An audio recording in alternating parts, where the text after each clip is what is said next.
tardes, soy María Teresa Arana, especialista en género y salud pública de la Dirección de Promoción de la Salud del Ministerio de Salud. Soy enfermera con una maestría en género por la Facultad de Salud Pública de la Universidad Cayetano Heredia y especialista en transversalización del enfoque de género por la Facultad de Salud Pública de Latinoamérica en Ciencias Sociales. Vamos a conversar ahora sobre cómo afecta de manera diferenciada los metales pesados. Muchas veces, cuando hablamos de esto, pensamos que los metales pesados afectan a hombres y mujeres por igual. Sin embargo, no es así y vamos a ver por qué. Esta ponencia la he dividido en dos partes. La primera sobre conceptos básicos relacionados al género y la segunda sobre impacto diferenciado en hombres y mujeres y por qué se considera que las mujeres tienen una mayor vulnerabilidad ante la exposición a metales pesados. Primero, quiero concertar con ustedes que cuando hablamos de sexo, nos referimos específicamente a aquellas características biológicas y fisiológicas con las que nacen las personas y que nos distinguen como hombres y mujeres. Estas características biológicas y fisiológicas son los órganos reproductivos, los cromosomas, las hormonas, etc. Todas aquellas expresiones y tejidos, tanto internos como externos, que nos diferencian entre hombres y mujeres.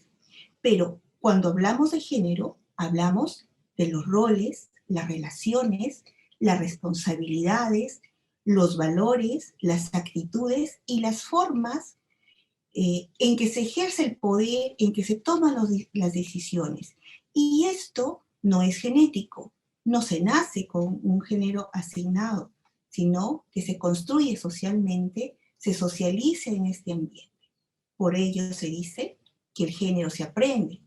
Depende del contexto en el cual las personas viven, se diferencia de una cultura a otra y por lo tanto es dinámico. Puede cambiar y de hecho ha cambiado.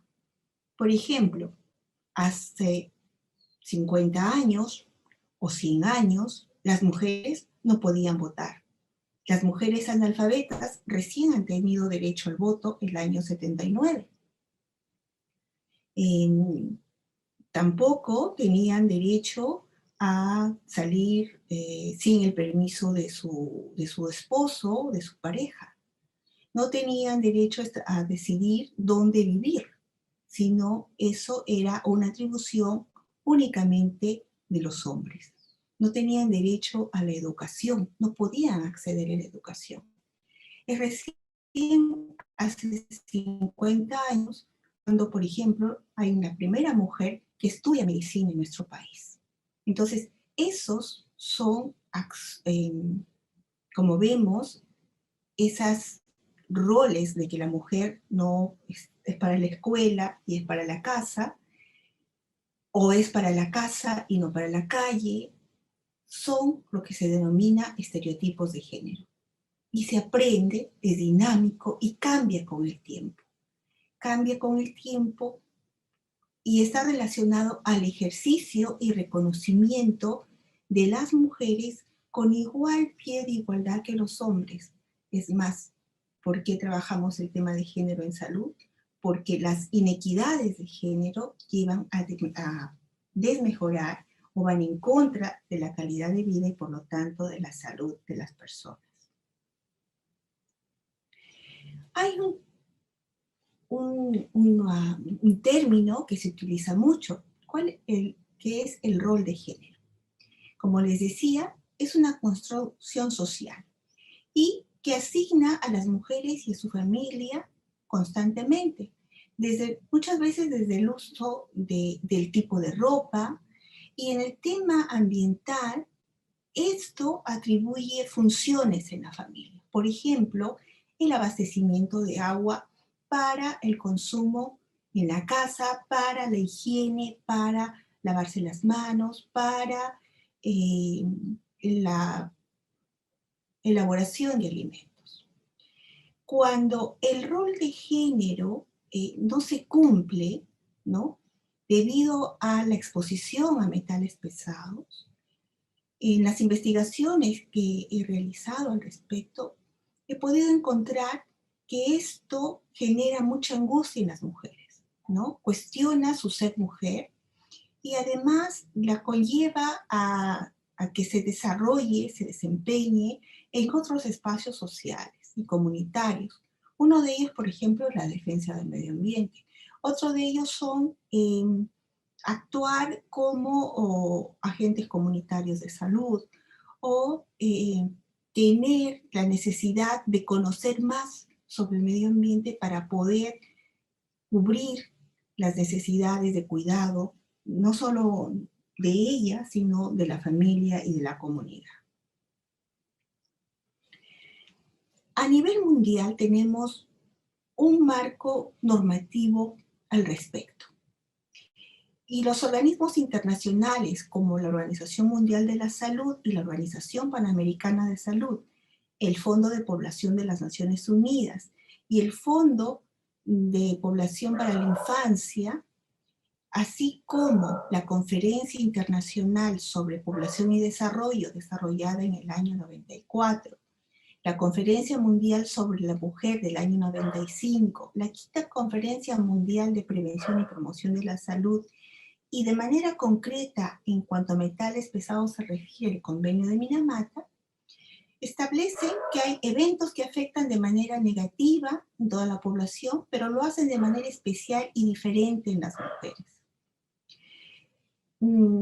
Por ejemplo, el informe de Estado de la Población Mundial menciona que debido a la diversidad de las interacciones cotidianas de las mujeres con el medio ambiente, estas son más afectadas por la degradación medioambiental y que muchas veces se configura que están expuestas, en el caso de metales pesados, aún sin trabajar o vivir en ambientes contaminados o expuestos a metales pesados.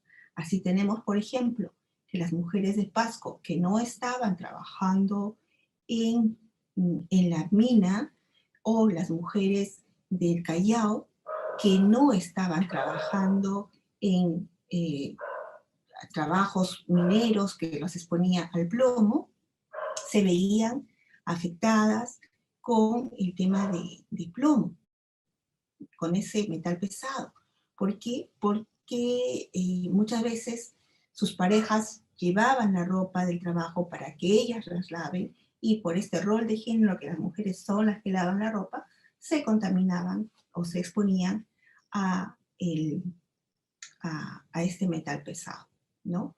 O el barrer el polvo que dejaban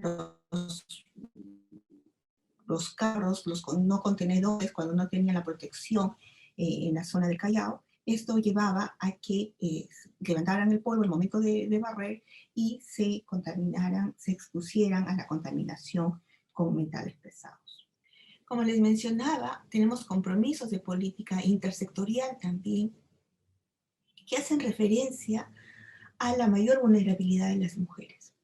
Así, el Plan Nacional de Aplicación del Convenio de Minamata sobre Mercurio establece en sus actividades 15.1 que, por ejemplo, nuestro sector debe elaborar estrategias o programar para ejecutar acciones con enfoque interculturalidad y de género para proteger a las poblaciones en situación de riesgo por mercurio. También en el objetivo 15.3, en la elaboración y ejecución de estrategias diferenciadas por sexo para promover servicios de atención sanitaria para la prevención, tratamiento y atención de población expuesta tanto al mercurio como sus componentes. Y también en la actividad 16.4, donde se establece que el desarrollo y difusión de productos de comunicación para sensibilizar y capacitar deben tener enfoque de género sobre el mercurio y sus riesgos. Entonces, esto es muy importante porque cuando ustedes programan actividades, deben estar enmarcadas en estas en estas actividades, por ejemplo. Y recordemos que por función, por ROS y por política sectorial, además, por políticas nacionales, todas las actividades del sector deben tener básicamente los tres enfoques. El enfoque de derechos humanos, el enfoque de interculturalidad y el enfoque de género.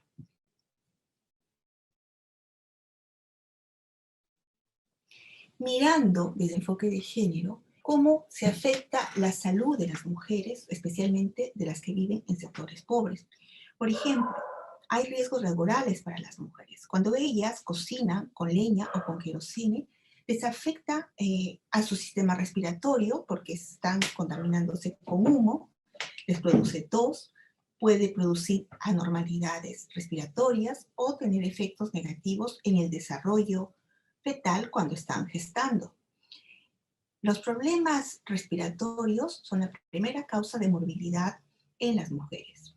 Cuando ellas se hacen cargo del acceso de dar agua, de traer agua a la casa y acarrean agua por falta de agua de agua potable en sus hogares.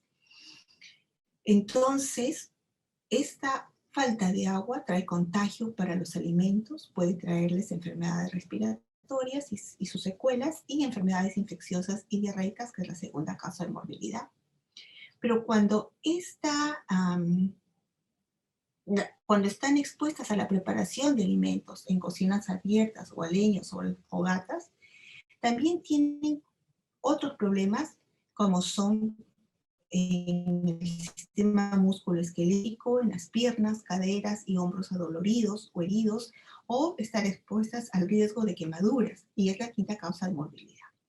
El acarreo de peso, como ocasionado por el agua, la leña o combustible, puede producir prolapso de cuello uterino, incluso prolapso vesical y abortos o nacidos muertos. Esta es la séptima causa de morbilidad.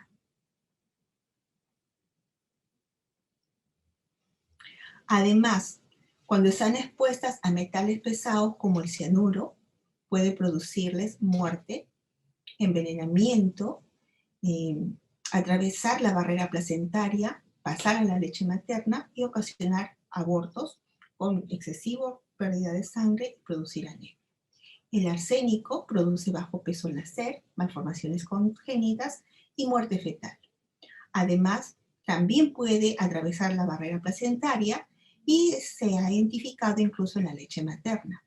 Igualmente, puede ocasionar abortos y anemias. El plomo, a pesar de que se haya acumulado en los huesos, puede movilizarse a otros tejidos en las fases del embarazo y la lactancia, o cuando hay estrés biológico. Puede además igualmente producir abortos y anemias. Y el mercurio, que es otro de los metales pesados, puede producir afecciones neurológicas, mialgias, neuralgias, atravesar las barreras placentarias y hematoencefálicas, y puede afectar seriamente el desarrollo cerebral durante la etapa fetal. ¿Qué otros elementos tenemos para analizar la vulnerabilidad diferencial de las mujeres? Tenemos que están expuestas a la contaminación tanto por factores biológicos y fisiológicos, por ejemplo, durante el embarazo, y la propensión a anemias por sangrado menstrual o abortos o mayor concentración de tejido graso. ¿Por qué? Porque las sustancias, no solo, por ejemplo, tóxicas como, que no solo los metales pesados, sino los órganos fosforados, se concentran en el tejido graso, y las mujeres tienen mayor concentración de tejido graso que los varones debido a su distribución corporal, ¿no? Además, son más vulnerables por la división sexual del trabajo, en la cual se establece, por ejemplo, son las responsables de lavar la ropa contaminada, limpiar o barrer áreas contaminadas del hogar. Y además se hacen cargo del trabajo reproductivo. ¿A qué nos referimos con trabajo reproductivo?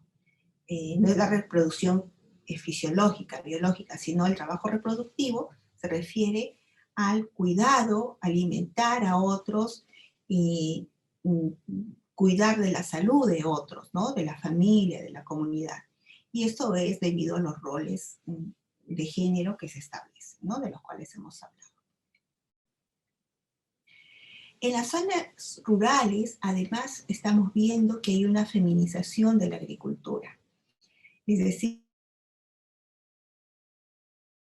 ya desde hace varias décadas, ya sea por trabajo o por educación, y todavía tenemos, por ejemplo, mayor tasa de analfabetismo de las mujeres que en los hombres, aunque no debería haber ya analfabetismo en nuestro país, aún no hay, pero son las mujeres las que se quedan en la casa, en la chacra, a trabajar. Entonces, hay una feminización de la agricultura que sobrecarga el trabajo no remunerado que ya no tienen en la casa, que ya tienen en la casa. Por otro lado, las mujeres no se benefician en igual condición que los hombres en los sistemas de agua potable y irrigación, sobre todo en zonas rurales, porque la irrigación está prevista para las chacras, para las parcelas, más no para las casas, por ejemplo. Y no todas las casas, todavía en nuestro país tenemos un 30% de población sin acceso al agua potable.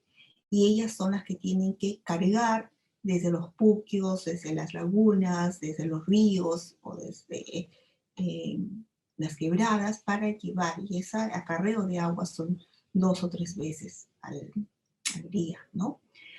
Tienen menor movilidad social que los hombres y además a veces incluso son familias monoparentales donde se han quedado solas, no se llegan a identificar como jefas de hogar, sino siempre mencionan que el varón, en ausencia de su pareja, el jefe de hogar es su padre o su hermano o el hijo mayor. Entonces, hay una falta también de empoderamiento al respecto.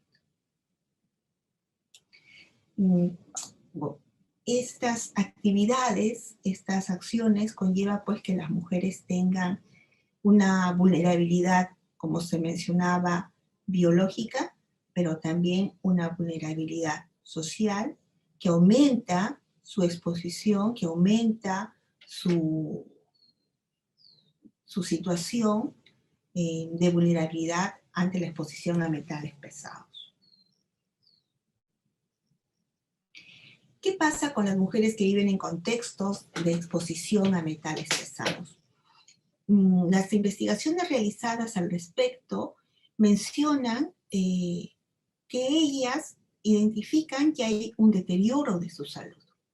El deterioro de la salud en su cuerpo y en el de sus familias o de integrantes de la comunidad.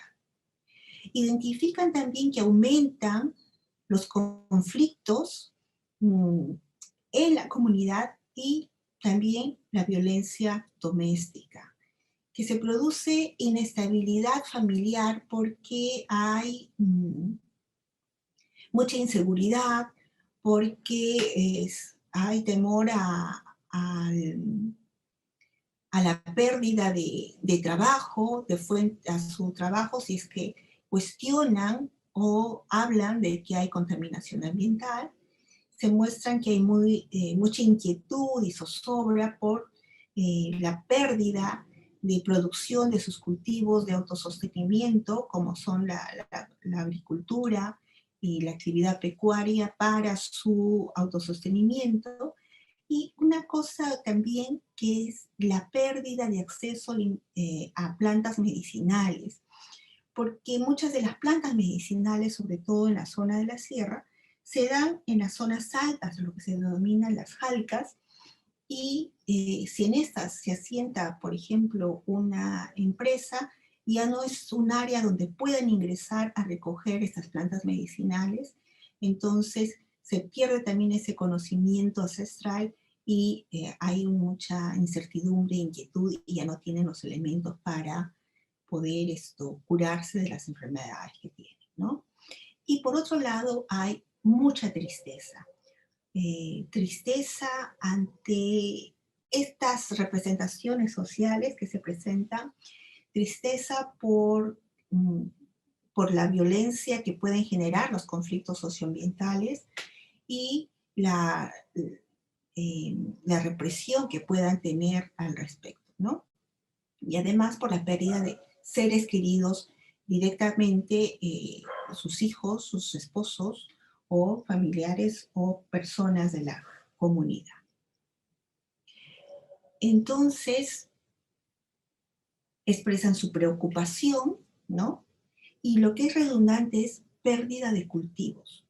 Generalmente, en estos contextos, además, no es solo la exposición a metales pesados, sino que la producción agropecuaria de autosostenimiento disminuye, y tiene que ver con la cantidad de agua, ¿no? La cantidad de agua que tienen acceso, porque con las actividades mineras, sobre todo, esto, ya sean ya sean legales o ilegales, utilizan mucha agua, sobre todo de la nueva minería, la minería a tajo abierto. Y esto genera que haya una lucha, una competencia por el agua para la actividad extractiva o para la actividad agraria. Entonces, los cultivos, ¿no? Los cultivos tienen menos cantidad de agua, entonces hay menos producción, ¿no?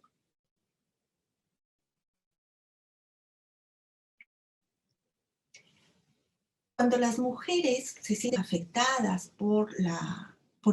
en su salud ante la exposición de metales pesados, recurren inicialmente, como podemos ver en el círculo verde, a sus plantas, a sus conocimientos ancestrales, a las prácticas cotidianas, ¿no? Si eso no funciona, van al establecimiento de salud más cercano o luego a un hospital, a uno de mayor complejidad.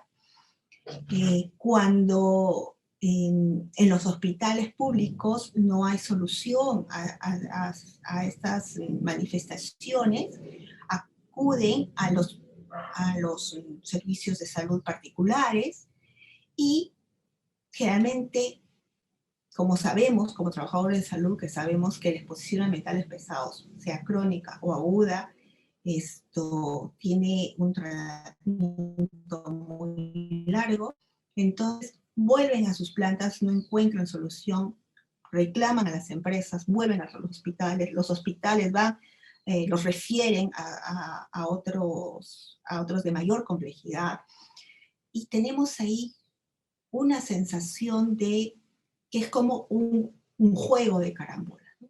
Y el problema no se soluciona. Y lo sabemos, o sea, no se va a solucionar mientras estén viviendo, mientras estén expuestos a territorios que están con metales pesados. Entonces, el tema ahí es actuar antes, prevenir esa exposición, que se cumplan las medidas ambientales, que no se contamine el agua, el suelo con metales pesados para que la salud de las personas no esté afectada, y evitar este tránsito donde la población llega luego pues a sentirse cansado de estar yendo y viniendo de un lugar a otro y los problemas no se solucionan, ¿no? Es por eso que tenemos en nuestro país que la mayor parte de conflictos sociales están referidos al uso del agua, al uso del territorio, a la exposición a metales pesados y a lo que ellos manifiestan como afectación de su salud por estas actividades.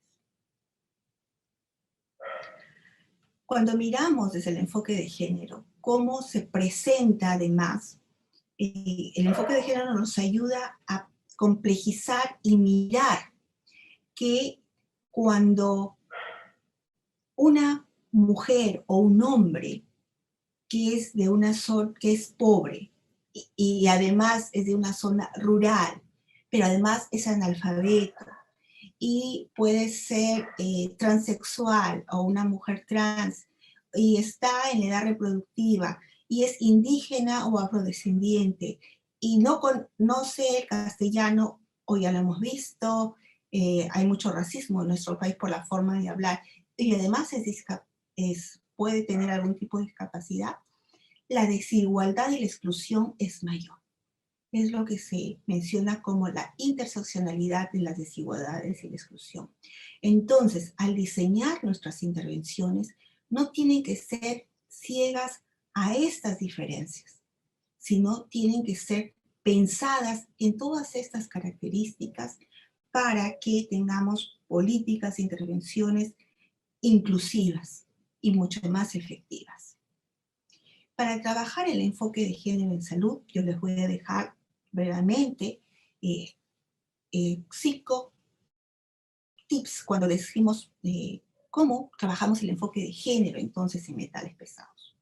Entonces, primero lo que tenemos que hacer es seleccionar una problemática. Por ejemplo, ¿cómo está el problema de la exposición a metales pesados en nuestro país, en nuestra región? ¿No? El segundo paso es analizar el problema y cómo esto afecta a los hombres y a las mujeres. Pero sobre todo, no solo eso sería la afectación según sexo, pero por las actividades y roles que ellos hacen. Ahí ya estamos dando un paso para hacer el análisis diferenciado por género. Establecemos un objetivo que es para mejorar esa condición, ese problema, ¿no? Y ese objetivo tiene que ser diferenciado, debe ser trazado desde esos análisis del problema.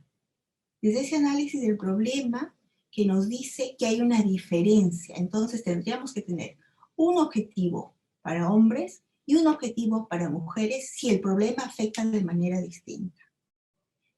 Para lograr ese objetivo diseñamos actividades específicas, también con enfoque de género, es decir, qué actividad va a mejorar la condición o la situación de las mujeres ante ese problema. Y luego diseñar un indicador para medir la actividad y el logro del objetivo, ¿no? Estos son los 5 pasos que se trabajan para el enfoque de género y con los cuales de aquí en adelante esperamos que ustedes puedan trabajarlo. Más información respecto a eso tenemos en las citas bibliográficas que estoy dejando al final de la presentación. Muchas gracias por la atención brindada. Hasta una próxima oportunidad.